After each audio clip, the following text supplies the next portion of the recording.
Hi, my name is Abigail Saucedo, and today I will be focusing on designing a website and apps in relation to global health and just designing websites in general. The journal article that I chose focused on designing a technology within the app world. It advised future participants to remember that technology is always changing, so they must always be one step ahead and one step in the present, but never behind. And after reading these philosophical cues, a general rule that was taught was to have your header or catch line in the top, information in the middle, and the passage to exit on the bottom. When presenting medical information that may be long and tedious, this is an important step. This may be a small, almost manipulative way to require your readers to use effort and almost like a conscience to exit your page or app. And later, the most important recommendation was making sure your app is adaptable to different devices. Even though a large majority have an iPhone or the latest iPhone, it is necessary to give attention to the Android and other cell phone users. But with that in mind, after you have released your app and have gathered enough data over the phone users that mostly use your app, you should and can cater more to them.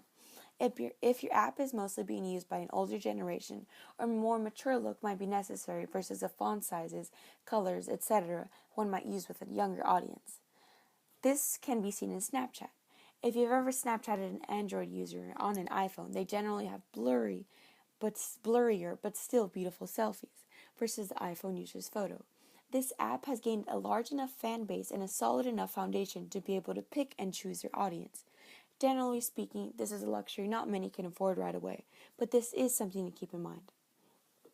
And next, in the article that I chose, it focused on designing a website, which generally speaking is something more common in most fields.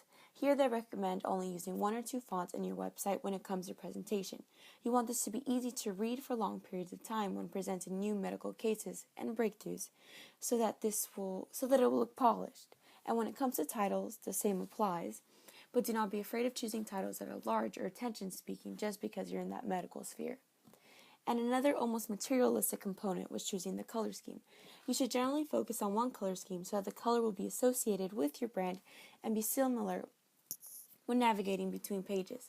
When giving the example of Snapchat, this app has a bright yellow forefront that one calls attention, and two keeps the bright color scheme that is followed throughout the rest of the app.